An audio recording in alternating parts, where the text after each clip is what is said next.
Hello everybody, welcome back to episode 3 of my beginner quilt making series. My name is Maureen O'Connor from Quilters Heaven in Northbrook, Illinois, and I am the Opinionated Quilter. So if you recall, this is the quilt we are making, and now let's get to the next step in our process, which is putting all our blocks together. Here's the picture of the quilt in the pattern, and as you can see, it alternates the 4-patch with the solid block all the way across. There's 6 across and 6 down, so you have 36 blocks. Now this is your first lesson in just because a pattern says to do something a certain way doesn't mean you have to do it. I much prefer odd numbers to even numbers, especially when there's 2 distinct blocks.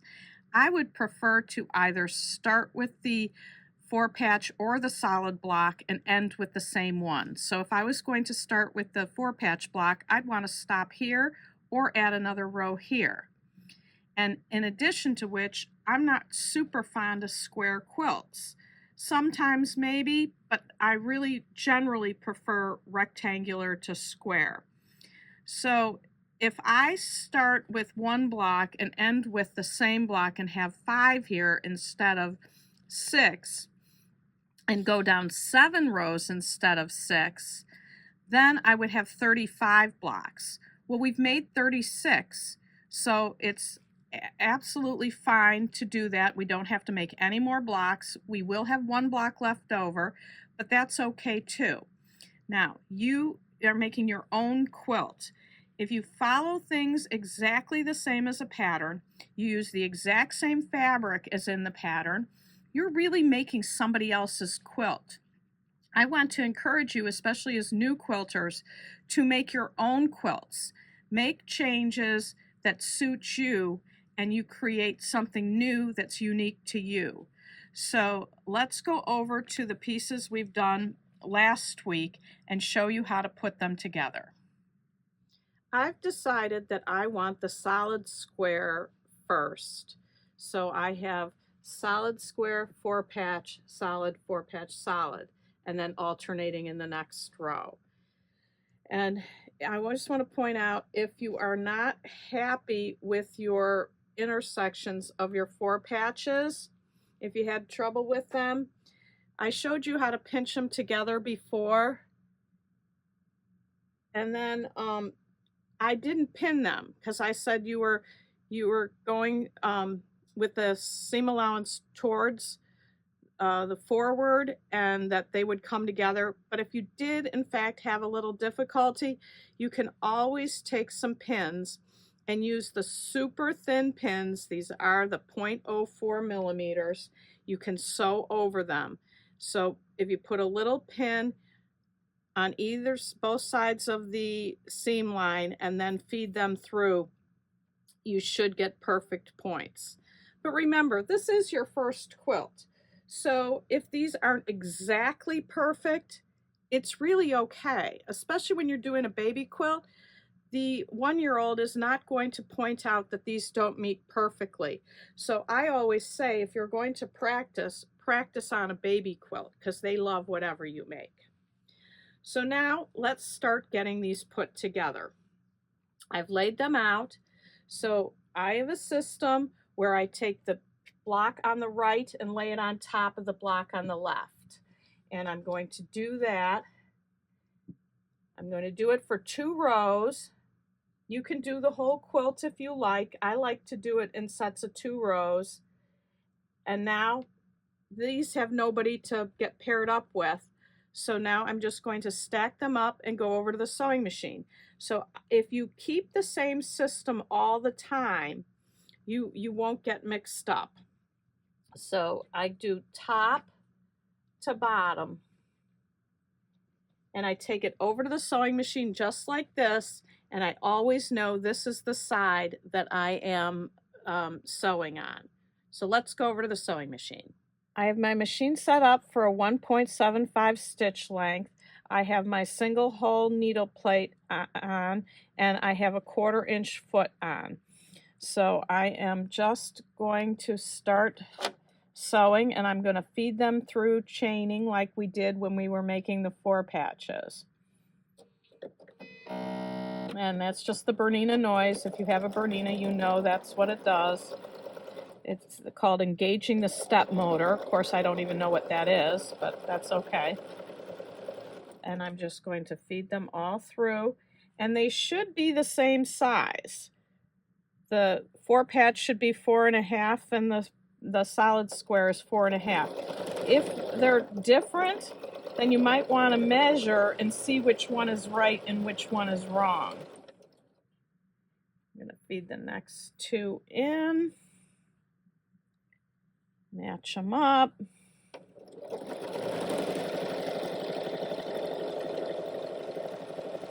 And just one more here.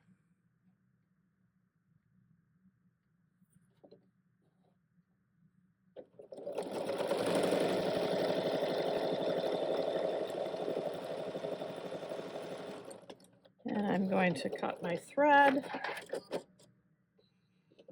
And then let's go back to our laid out pieces.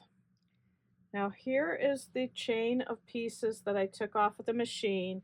You need to snip in between to get them apart, and this is the order they were in.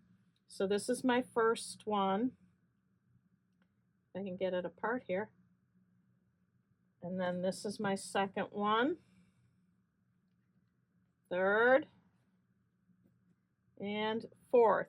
And one of the reasons you want to do this is in case you do get a little mixed up, if you lay it back out on the table, you could quickly see that that would be turned the wrong way. And sometimes if you stay at the machine and just keep sewing, sometimes you can make a mistake and sew the wrong piece to another piece. So now we need to get these pieces sewn on.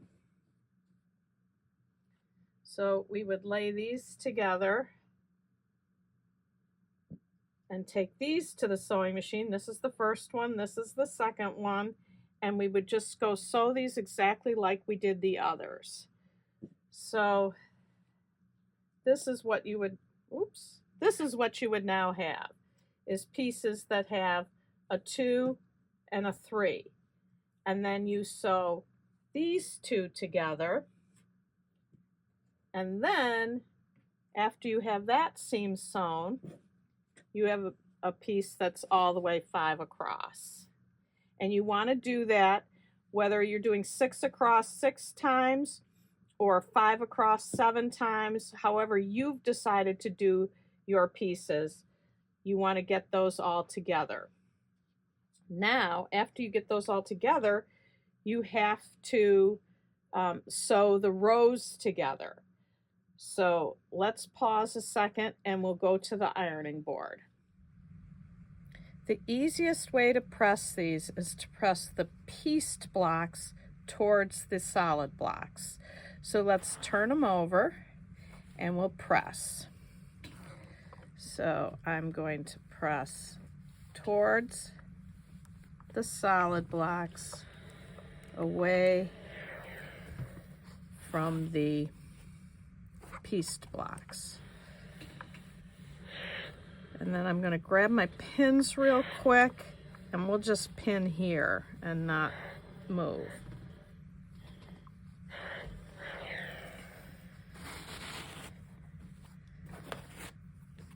So give me 1 second, be right back. Now we're going to put the rows together, and again I have my super skinny pins, and you really need to use those or you'll have to take them out before your needle sews over them, and then that will make it so that they don't stay where you want them to stay. So for sure have the skinny pins. I'm going to put the 2 rows together and I'm going to pinch just like we did before. Pinch together. You'll feel it with your thumb and your forefinger, and you're now going to put a pin in on both sides of the seam line, like so. And then I'm going to keep on doing that. Now, sometimes I might get lazy and not pin this one, because in this one, this is going to feed forward, so the feed dogs will help push them together. but I find in longer pieces, sometimes I don't get them lined up right. So for these purposes, we are going to go ahead and pin each intersection. So give me 1 second. We got just one more after this one. And then we'll go back to the sewing machine and sew them together.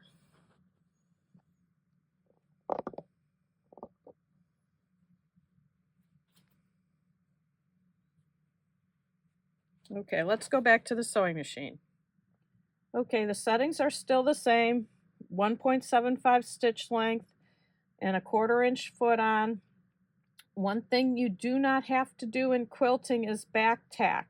Now I have a Bernina that back stitches when I start it, so mine will, but you don't have to, because every seam gets crossed over by another seam and gets locked in until the very last border is put on. So for now, as long as you have a small enough stitch length, like I said, 1.75, you do not need to back tack. So here we go. We're just going to sew these 2 rows together.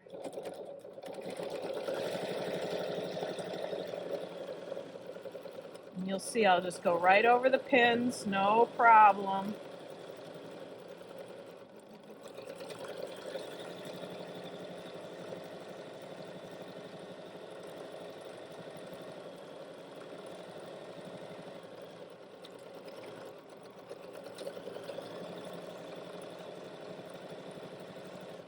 And then I cut my thread. And I'll take my pins out.